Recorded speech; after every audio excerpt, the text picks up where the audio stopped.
Mutual fund portfolio review series के अगले क्रम में आज के वीडियो में हम लोग बात करने वाले हैं श्री पीके जैन सर के पोर्टफोलियो के बारे में। ये पब्लिक सेक्टर यूनिट में अभी वर्किंग है, 41 साल इनकी एज है और आने वाले 11 साल यानी जब इनकी एज 52 साल होगी तब ये रिटायरमेंट लेना चाहते हैं 1,25,00,000 के कॉर्पस के साथ। अब इन्होंने अपने पोर्टफोलियो में टोटल 15 फंड को सेलेक्ट कर रखा है और इन 15 फंड्स में से कुछ में इन्होंने लमसम किया हुआ है और कुछ में इनकी एसआईपी जारी है।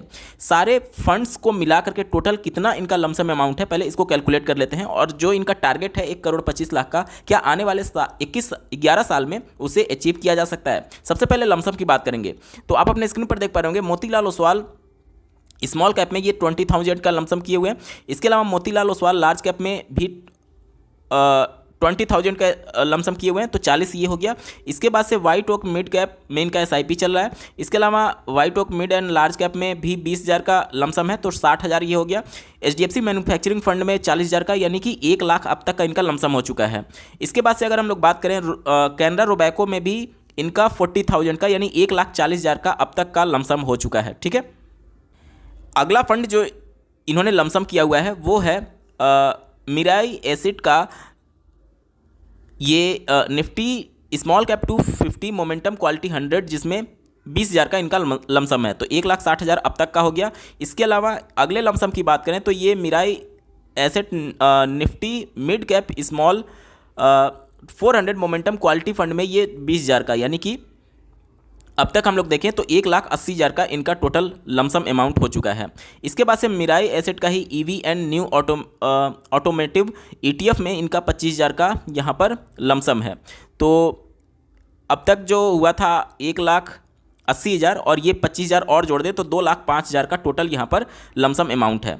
अब एसआईपी अमाउंट को अगर हम लोग काउंट करें तो 1,000, 2,000, ठीक है। इसके बाद से आगे हम लोग बात करें ये 3,000, 4,000, इसके बाद से बात करें ये 2,500 यानी कि 6,500 अब तक हो चुका है, 6,500। और आगे बढ़ते हैं, यहाँ पर आप देख सकते हैं ये 7,000, 8,000, ये 9,500, 10,500, 10,500 की एसआईपी अब तक हो चुकी है। उसके बाद से देखें अगर हम लोग तो यहाँ पर देख सकते हैं 10,500 के बाद से ये 2,000 यानी कि 12,500, 12,500 और ये 2,500 यानी 13 और 2 15,000, 15 और ये दोनों मिलाकर के 5,000, टोटल 20,000 की इनकी एसआईपी चल रही है। अब अगर टोटल जो इनकी एसआईपी के अमाउंट है 20,000 per month, 15% expected rate of return माने तो आने वाले 11 साल में जो टोटल आपका इन्वेस्टमेंट हो जाएगा वो हो जाएगा 26 लाख रुपए, जिस पर रिटर्न आपको लगभग 41 लाख के आसपास मिलेगा। और टोटल जो आपका कॉर्पस बनेगा वो बनेगा लगभग 67.5 लाख के आसपास। ठीक है, लगभग 67.5 लाख के आसपास आपका टोटल कॉर्पस बन जाएगा। वहीं पर जो आपका लमसम इन्वेस्टमेंट है 2,05,000 का, अगर उस पर 15% एक्सपेक्टेड रेट ऑफ रिटर्न माने आने वाले 11 वर्षों में जो टोटल आपका कॉर्पस बनेगा यहाँ से वो बनेगा 9,53,000, मतलब कि मोटा मोटी हम लोग इसको 9.5 लाख मान लेते हैं। तो 67 लाख वहाँ से मान लें और 9 लाख यहाँ से मान लें तो 0, 9, 7, 16, 1, 17 का 7 हाथ में 1, 6 और 1, 7, 77 लाख आपका टोटल कॉर्पस बनेगा। ये 77 लाख जो आपका टारगेट है 1,25,00,000 का, उससे आप काफ़ी दूर हैं। तो एक तो जो मैंने यहाँ पर एक्सपेक्टेड रेट ऑफ रिटर्न 15% माना है, जो आपने फंड सेलेक्ट किया है उसके हिसाब से ये बहुत ज़्यादा है। आपका फंड सिलेक्शन बहुत गलत है, उसमें बहुत कुछ बदलने की ज़रूरत है। साथ ही साथ 15% लाने के लिए एक तो आपका पोर्टफोलियो एग्रेसिव होना चाहिए। नो डाउट आपके पास 11 साल का समय है, आपके पास अच्छा खासा समय है, एग्रेसिव पोर्टफोलियो आप बना सकते हैं। लेकिन जो आपकी एसआईपी चल रही है लगभग 20-21 की, उसको और बढ़ाना चाहिए आपको, तभी आप अपने टारगेट तक पहुँच सकते हैं। आपके मन में प्रश्न आ रहा होगा कि कितना अमाउंट से अगर हम लोग बढ़ाएं तो हम अपने टारगेट के नज़दीक पहुंच सकते हैं। तो अभी जो आपकी एसआईपी चल रही थी वो 20-21 की चल रही थी, अगर उसको बढ़ा करके 35,000 किया जाए, क्योंकि आप आने वाले 10-11 साल में ही 1.25 करोड़ चाहते हैं, तो 15% एक्सपेक्टेड रेट ऑफ रिटर्न के हिसाब से 11 साल का अगर हम लोग डेटा देखें तो आप अपने स्क्रीन पर देख पा रहे होंगे टोटल जो आपका इन्वेस्टमेंट होगा वो लगभग 46 लाख का होगा, जिस पर रिटर्न आपको लगभग 71 लाख मिल जाएगा। और टोटल जो कॉर्पस एसआईपी से बन रहा है वो आपका बन रहा है 1,17,00,000 और लगभग 9.5 लाख वहाँ से हमारा लमसम वाला रिटर्न मिल रहा था। तो उनको मिला दिया जाए अगर इसमें, तो टोटल जो हमारा बन जाएगा वो 1,25,00,000 के आसपास बन जाएगा। तो टोटल जो अभी आपकी मंथली एसआईपी चल रही है 20-21 की, उसको आपको बढ़ाना पड़ेगा। अगर आप 11 साल में ही 1.25 करोड़ चाहते हैं, या तो आप अमाउंट बढ़ाइए या फिर टाइम को थोड़ा सा बढ़ाइए। अगर आप 20-21 हज़ार की ही एसआईपी करें तो कितने साल में आप अपने टारगेट तक पहुंच सकते हैं, इसको एक बार कैलकुलेट करते हैं। तो यहाँ पर नो डाउट अब हमें समय बढ़ाना पड़ेगा। तो समय को बढ़ा करके अगर मैं 15 साल कर देता हूँ तो इन 15 साल में आप अपने टारगेट के काफ़ी करीब पहुँच जाएंगे। ये लमसम अमाउंट जो था आपका, उसको निकालने के बाद ही आप लगभग 1,42,00,000 के आसपास पहुंच जाएंगे। तो मोटा मोटी अगर यहाँ से 14 साल कर दिया जाए तो ये और लमसम अमाउंट को मिला करके आप 1.25 करोड़ के आसपास पहुंच सकते हैं। तो या तो आप अपना टाइम होराइजन बढ़ाइए, अभी आप 11 साल मान करके चल रहे हैं, उसको 3 साल कम से कम, 3 से 4 साल कम से कम और बढ़ाइए, नहीं तो आपको अमाउंट बढ़ा करके 20-21 हज़ार से लगभग 35 हज़ार के आसपास करना होगा। अब सर ने जो इन्वेस्टमेंट स्टार्ट किया है वो जनवरी 2024 में स्टार्ट किया है, और जो फंड सिलेक्शन है इनका, उनसे एक परसेप्शन मुझे क्लियर हो रहा है इनके माइंड में जो चल रहा होगा कि कोई भी नया फंड जब लॉन्च होता है तो चूंकि 10 रुपया के रेट पर एनएफओ लॉन्च होता है, तो शायद आपके मन में ये चल रहा हो कि 10 रुपया चूंकि एनएवी सस्ता है तो हमें लॉन्ग टर्म में ज़्यादा रिटर्न देखने को मिलेगा जब इसका प्राइस बढ़ेगा। देखिए, एनएवी का जो प्राइस होता है वो 10 रुपया हो या फिर 1,000 हो या फिर 1,00,000 हो, उससे कोई फ़र्क ही नहीं पड़ता है। एनएवी के रेट से आपके रिटर्न पर कोई भी इंपैक्ट नहीं पड़ता है। रिटर्न जो डिसाइड होता है वो जिस म्यूचुअल फंड में आप इन्वेस्टमेंट कर रहे हैं, उस म्यूचुअल फंड एएमसी के फंड मैनेजर द्वारा कौन कौन सा स्टॉक्स अपने पोर्टफोलियो में शामिल किया गया, उससे आपका रिटर्न प्रभावित होता है। ठीक है, तो इसको आप बिल्कुल क्लियर कर लीजिए कि एनएफओ चूंकि 10 रुपये पर लॉन्च होता है तो इसका मतलब ये नहीं कि आपको ज़्यादा रिटर्न बना करके देगा। और देखिए, एनएफओ में इन्वेस्ट करने का क्या नुकसान हो सकता है, ये पहले बात कर लेते हैं। तो देखिए, जब भी हम म्यूचुअल फंड को सिलेक्ट करते हैं तो बहुत सारे पैरामीटर्स को हमें जांचना होता है कि डाउन साइड प्रोटेक्शन इसमें है या नहीं। बुल रन में तो सभी म्यूचुअल फंड अच्छा परफॉर्म करते हैं। जैसे अगर आप पीछे 2 साल 3 साल का रिकॉर्ड देखेंगे तो small cap category, mid cap category इतनी तेज रैली में थी कि किसी भी म्यूचुअल फंड पर आप हाथ रखते तो आपको अच्छा खासा रिटर्न देखने को मिलता। लेकिन अब जब सितंबर 2024 से अब मिड में जब हम लोग ये वीडियो बना रहे हैं, अब जब तेजी से गिरावट हो रही है, तब पता चल रहा है एक्चुअली में रिटेल इन्वेस्टर्स को कि कौन सा उनको डाउन साइड प्रोटेक्शन दे रहा है, यानी कौन सा अपने बेंचमार्क से कम गिर रहा है। क्योंकि बुल रन में तो सभी रिटर्न बना रहे थे, अब जब डाउन साइड प्रोटेक्शन हमें अच्छा मिलेगा तभी तो हम उस फंड को अच्छा बोलेंगे। और जब आप नया फंड लेते हैं तो ये सारे टेक्निकल डेटा हमारे पास अवेलेबल ही नहीं होते हैं कि बुल रन में कैसा परफॉर्म किया। अब आप कहेंगे कि ये मान लीजिए कि 2 साल कह रहा हूँ, मतलब कि 2-4 महीने अगर हो गया होगा तो इसका डेटा अवेलेबल नहीं। आप अगर देखेंगे हमारे पास ऐसे म्यूचुअल फंड्स हैं जो कि 10 साल 15 साल पुराने हैं, तो उनका डेटा और इनके डेटा में कंपैरिजन ही नहीं किया जा सकता, क्योंकि कोरोना का पीरियड जब हैवी करेक्शन हुआ था, इसके अलावा समय समय पर जब मार्केट में गिरावट होती है तो किस तरीके से ये फंड बिहेव करेगा, अभी हमारे पास टेक्निकल डेटा है ही नहीं, तो हम कैसे इसके बारे में कुछ पॉजिटिव या फिर निगेटिव खबर बोल सकते हैं। तो मेरे हिसाब से जो भी नया फंड होता है उससे आपको बच करके रहना चाहिए। लेकिन अब चूंकि आपने इन्वेस्टमेंट कर दिया है और मोतीलाल ओसवाल का ट्रैक रिकॉर्ड अच्छा रहा है, चाहे आप मिड कैप की बात कर लीजिए, तो आपने इन्वेस्ट किया है तो आप इसमें कंटिन्यू कर सकते हैं। ठीक है, कोई प्रॉब्लम नहीं है। लेकिन हर 6 महीने साल भर पर आप इसके परफॉर्मेंस को ट्रैक करते रहिएगा कि कहीं अंडर परफॉर्मेंस तो नहीं आ रही है। ठीक है, चलिए इसको आप कंटिन्यू कर सकते हैं। हालांकि एनएफओ है तो निश्चित तौर पर आपको पहले स्टार्टिंग में बचना चाहिए था, लेकिन चलिए कर दिए तो अब कोई बात नहीं। इसके बाद से अगला आपका जो फंड है मोतीलाल ओसवाल लार्ज कैप। देखिए, ये लार्ज कैप का एनएफओ आया था, उसमें आपने इन्वेस्टमेंट किया है। मेरे हिसाब से आपका टाइम होराइजन जो है 11 साल का है, और अगर आप अपने अमाउंट को नहीं बढ़ाते हैं तो कम से कम 13-14 साल 15 साल आपको इन्वेस्ट करना पड़ेगा आपके टारगेट तक पहुंचने के लिए। तो 13-14 साल तक अगर आप होल्ड करते हैं तो लार्ज कैप कैटेगरी आपके लिए बेस्ट ऑप्शन नहीं हो सकता, क्योंकि यहाँ पर जो आपको रिटर्न मिलेगा वो बहुत ज़्यादा नहीं मिलेगा, 15% से नीचे ही मिलेगा आपको यहाँ पर रिटर्न। 13%, 14% का रिटर्न मिल सकता है। तो लार्ज कैप कैटेगरी अगर आपका टाइम होराइजन ज़्यादा है, 10 साल से ऊपर का है, तो मेरे हिसाब से ये कैटेगरी आपके लिए अच्छी नहीं हो सकती, क्योंकि आपको एग्रेसिव पोर्टफोलियो बनाना है, तभी आप अपने टारगेट तक पहुंच पाएंगे, और ये काफ़ी आपके पोर्टफोलियो को कंजर्वेटिव बना देता है। तो लार्ज कैप कैटेगरी आपके लिए सूटेबल नहीं है, तो मेरे हिसाब से आपको इस फंड से निकल जाना चाहिए। अभी हम लोग बात करेंगे कि लार्ज कैप का एक्सपोजर आप किस के थ्रू ले सकते हैं जिससे आपको रिटर्न भी कम से कम 20% का देखने को मिलेगा, तो वो कैटेगरी हम लोग बात करेंगे। तो इस फंड को आप कंसीडर कर सकते हैं, लेकिन इसको मेरे हिसाब से आपको कंसीडर नहीं करना चाहिए। ठीक है, अगले फंड की बात करें तो अगला फंड जो आपने ले रखा है व्हाइट ओक का मिड कैप कैटेगरी, जिसमें आपकी एसआईपी चल रही है 2,500 की। White oak mid cap, white oak capital mid cap fund जो आपने ले रखा है, ये भी फंड अगर हम लोग देखें तो ये 2022 का फंड है, मतलब कि इसे भी नया ही फंड बोलेंगे। अभी हम लोग देखें तो 2 साल का समय हो रहा है अभी जा करके इसको। अब इसका क्या मैं कंपेरिजन करूं, यहाँ पर देख लीजिए इनका जो फंड साइज है वो भी अभी 2,500 करोड़ का ही है। इसके अलावा अगर मैं इनका टेक्निकल डेटा दिखाने की कोशिश करूँ तो भी बहुत ज़्यादा डेटा हमारे पास अवेलेबल ही नहीं है, ना तो अल्फा, ना तो बीटा, ना तो शार्प, ना तो शॉर्टिनो, कुछ हमारे पास डेटा ही अवेलेबल नहीं है क्योंकि नया फंड है। तो इसमें क्या टेक्निकल एनालिसिस कर लिया जाए। आपने जो फंड ले रखा है वो बहुत नए नए फंड ले रखे हैं जिसका बहुत ज़्यादा हमारे पास ट्रैक रिकॉर्ड अवेलेबल नहीं है। इसके अलावा जो ये एएमसी है वो खुद एएमसी नहीं है। अभी टोटल जो इनका एवीएम है वो 11,000 करोड़ का ही है। टोटल एवीएम सिर्फ 11,000 करोड़ का ही है। ये जो एएमसी थी वो 2018 में लॉन्च हुई थी। तो एक तो एएमसी नहीं, ऊपर से आपने फंड जो ले रखा है वो भी 2 साल पुराना ही है। यहाँ से इसको आपको बंद कर देना चाहिए। इसके बाद से फिर से आपने व्हाइट ओक को लिया है mid cap and large cap के लिए, तो ये भी कैटेगरी आपके लिए सूटेबल नहीं है आपके पोर्टफोलियो के हिसाब से, क्योंकि large and mid cap category जो है वो बैलेंस अप्रोच के लिए होता है। चूंकि आपको एग्रेसिव पोर्टफोलियो बनाना है इसलिए ये कैटेगरी आपके लिए बेस्ट ऑप्शन नहीं हो सकती है। तो मेरे ख्याल से इस फंड को भी आपको बंद कर देना चाहिए। और वैसे भी व्हाइट ओक का आपने ले रखा है, बहुत पुराना ट्रैक रिकॉर्ड इनका अवेलेबल नहीं है।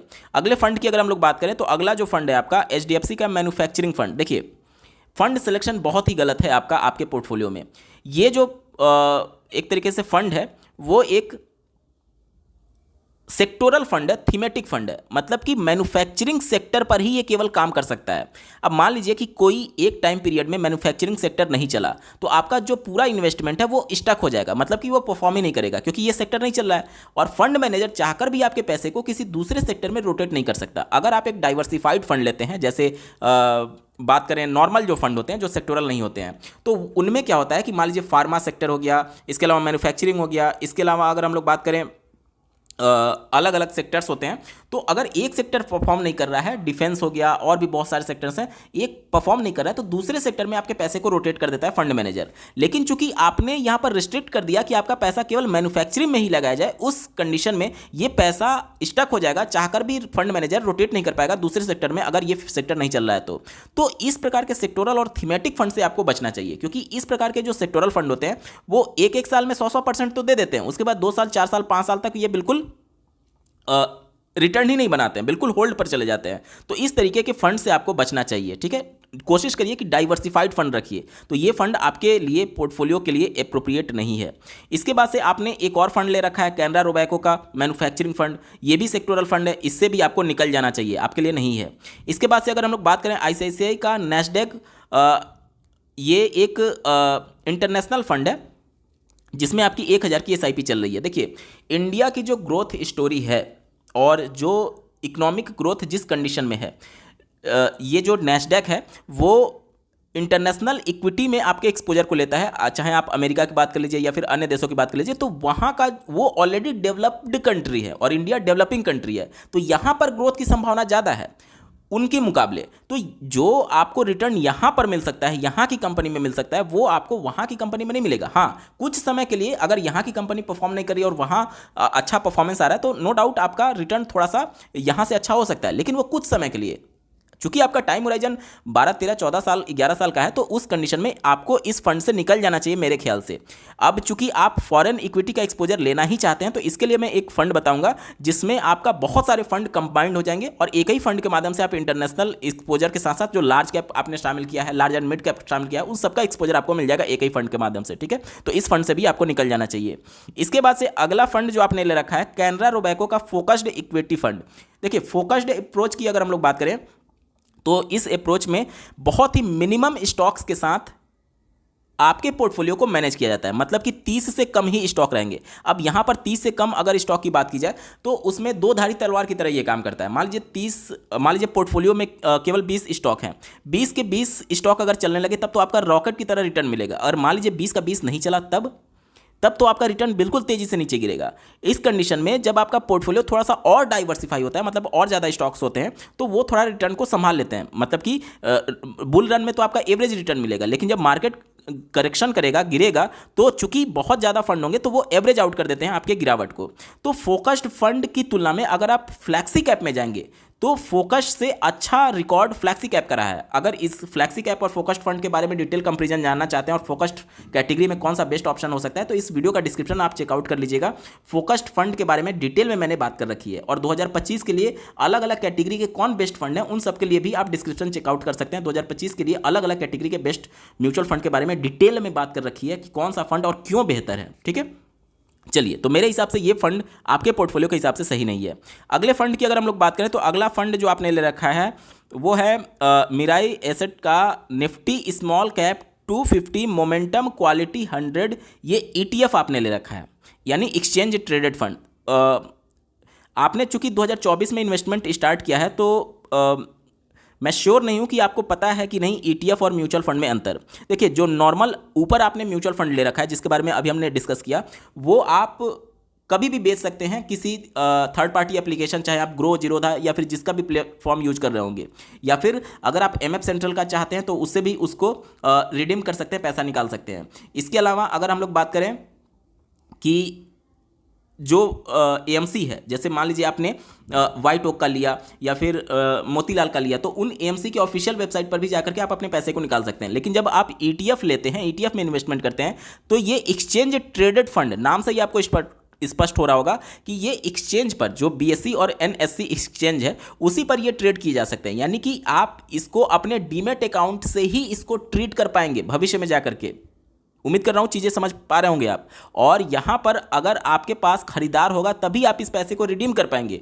जबकि म्यूचुअल फंड में क्या होता है कि वहाँ पर जो AMC होती है वो यूनिट्स को परचेज करती है आपके बिहाफ पर, और यहाँ पर आप ट्रेड कर रहे होते हैं, यानी कि जब बायर अवेलेबल होगा तभी आप उसको सेल कर पाएंगे। तो इन सभी चीज़ों से आप भली भांति परिचित हैं, तभी आप ETF में जाइएगा, अन्यथा की कंडीशन में म्यूचुअल फंड में ही आप रहिएगा। हालांकि जो फंड आपने ले रखा है, इनकी ये स्मॉल कैप कैटेगरी का एक इंडेक्स है जो कि 200 स्मॉल कैप कैटेगरी के म्यूचुअल फंड को टारगेट करता है, और उसमें मोमेंटम के बेस पर और क्वालिटी के बेस पर 100 स्टॉक को पिक करके आपके पैसे को इन्वेस्ट करता है। तो ये इंडेक्स तो ठीक है, लेकिन इस पर ETF और म्यूचुअल फंड पर एक बार आप खुद से विचार जरूर कर लीजिएगा। ठीक है, आप ETF versus mutual fund versus index fund और फिनोबिट लिख करके यूट्यूब पर सर्च करेंगे तो क्या मेन डिफरेंस होता है आपको पूरा डेडिकेटेड वीडियो में समझाया गया है। ठीक है, तो उसको जरूर सर्च करके देख लीजिएगा। इसके बाद से अगले फंड की अगर हम लोग बात करें तो ये वाला जो फंड था इसको आप कंसीडर कर सकते हैं।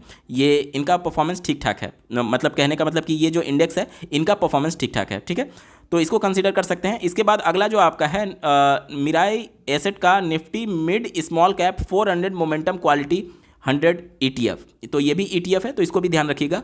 और ये कैसे इन्वेस्टमेंट करते हैं, तो mid and small, mid cap का जो टोटल 150 स्टॉक है और स्मॉल कैप का जो टोटल 250 स्टॉक है, दोनों को जोड़ करके 400 स्टॉक हो गए। इन 400 स्टॉक में से मोमेंटम और क्वालिटी के बेस पर 100 स्टॉक को पिक करके उसमें आपका पैसे को इन्वेस्ट किया जाता है।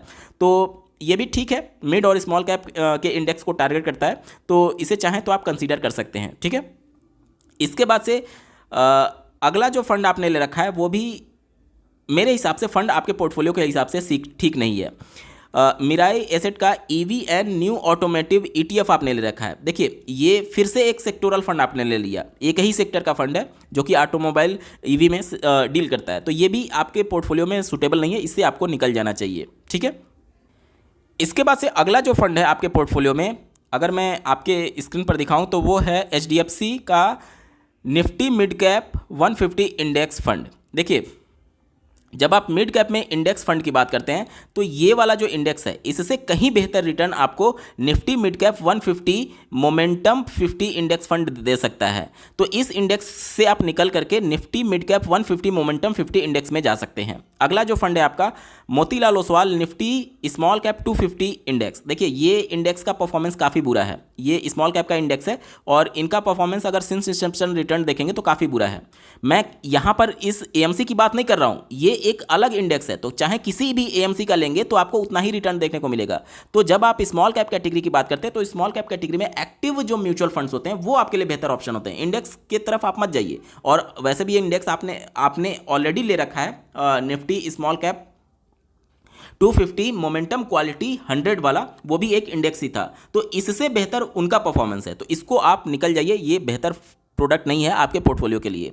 अगला जो फंड है HDFC निफ्टी 100 क्वालिटी 30 इंडेक्स। तो ये जो लार्ज कैप का 100 स्टॉक होता है उसमें से क्वालिटी के बेस पर 30 स्टॉक को चुन करके उसमें आपके पैसे को डाला जाता है। तो ये भी लार्ज कैप ही हुआ, तो इससे आपको निकल जाना चाहिए, आपके पोर्टफोलियो में ये सूटेबल नहीं है। अगला फंड अगर हम लोग बात करें, आपने ले रखा है मोतीलाल ओसवाल निफ्टी 500 ETF। ये भी ETF है तो इसको ध्यान रखिएगा। और ये निफ्टी 500 जिसमें 100 आपके लार्ज कैप, 150 आपके मिड कैप और 250 आपके स्मॉल कैप शामिल हैं, उनको मिलाकर के ये इंडेक्स बनाया गया है। ये across the market, total market में आप एक्सपोजर ले रहे हैं, तो ये सही नहीं है आपके पोर्टफोलियो के लिए। इससे कहीं बेहतर और कहीं ज़्यादा रिटर्न देने वाले पोर्टफोलियो आप बना सकते हैं। अगला जो फंड आपने ले रखा है HDFC का निफ्टी 200 मोमेंटम 30 इंडेक्स, ये भी ETF है। तो यहाँ पर देखिए ये जो इंडेक्स है इसकी जगह पर अगर आप निफ्टी 500 मोमेंटम 50 इंडेक्स कंसीडर करेंगे तो इससे कहीं ज़्यादा आपको रिटर्न मिलेगा और डाइवर्सिफाइड फंड मिलेगा। तो टोटल 15 स्टॉक्स में से 2 ही 3 जो म्यूचुअल फंड है आपके पोर्टफोलियो में वो मुझे ठीक लगे, बाकी के सारे जो हैं वो बहुत ही कॉम्प्लिकेटेड बना दिया आपने आपका पोर्टफोलियो। तो अभी तो चूंकि मार्केट में गिरावट है तो हो सकता है आपका थोड़ा सा निगेटिव में भी हो या फिर पॉजिटिव में भी होंगे, लेकिन ये समय नहीं है निकलने का।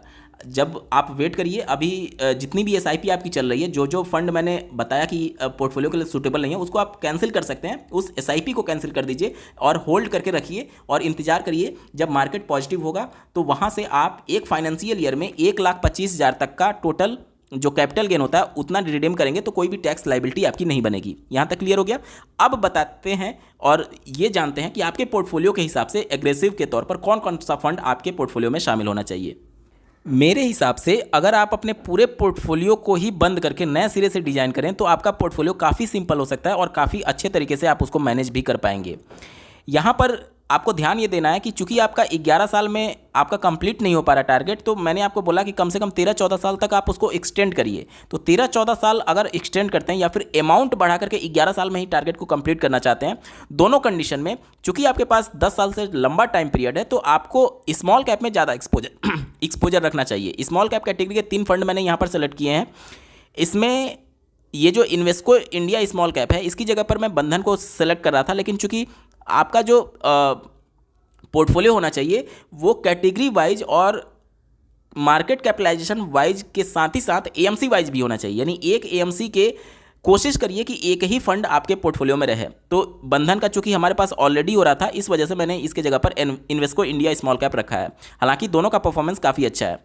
तो स्मॉल कैप कैटेगरी में Nippon India, Tata small cap और इन्वेस्को इंडिया स्मॉल कैप मैंने 3 क्यों रखा है, इसलिए क्योंकि जब भी मार्केट में करेक्शन होगा तो जब भी आप लमसम करना चाहेंगे तो टाटा और निपॉन में लमसम बंद है, इन्वेस्को इंडिया में लमसम अलाउड है, तो इसमें आप इन्वेस्टमेंट कर सकते हैं। उम्मीद कर रहा हूँ चीज़ें समझ पा रहे होंगे आप।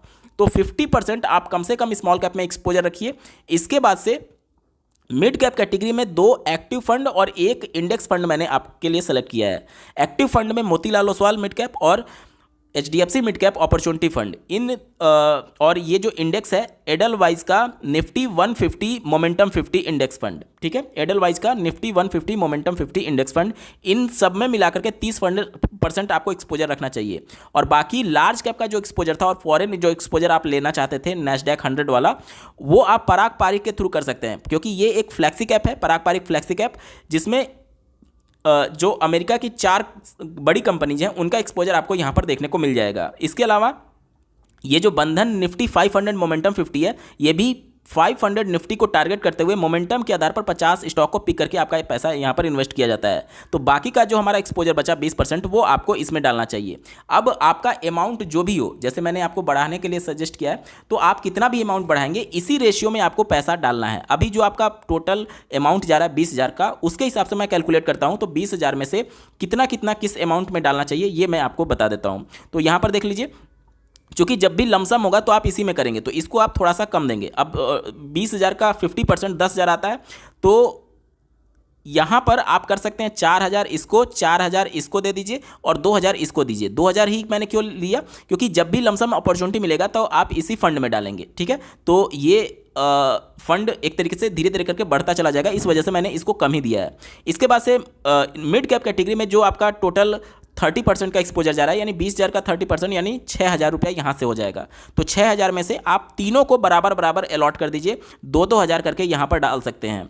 अब यहाँ तीनों में आपका लमसम अलाउड है, इस वजह से तीनों को मैंने यहाँ पर बराबर बराबर अलॉट किया है। बाकी का जो 20% बचा, 20,000 का 20% यानी 4,000 वैल्यू आएगी। तो 2,000 पराग पारिक में आप कर सकते हैं और 2,000 इसमें कर सकते हैं, दोनों में आपका लमसम जो है वो अलाउड है। तो इस तरीके से 30% आपका मिड कैप में, 50% स्मॉल कैप में और 20% अक्रॉस द मार्केट, मतलब कि लार्ज कैप का एक्सपोजर इसमें ज़्यादा रहेगा, लार्ज कैप का। तो इस तरीके से आप अपने पोर्टफोलियो को डिजाइन कर सकते हैं। दोस्तों, आपको ये वीडियो कैसा लगा, मेरा एफर्ट कैसा लगा, कमेंट के माध्यम से जरूर बताइएगा और ऐसे ही महत्वपूर्ण अपडेट के लिए इस चैनल को सब्सक्राइब करना ना भूलें। इस वीडियो को देखने के लिए आपका बहुत बहुत धन्यवाद। भगवान करे आपका दिन शुभ हो।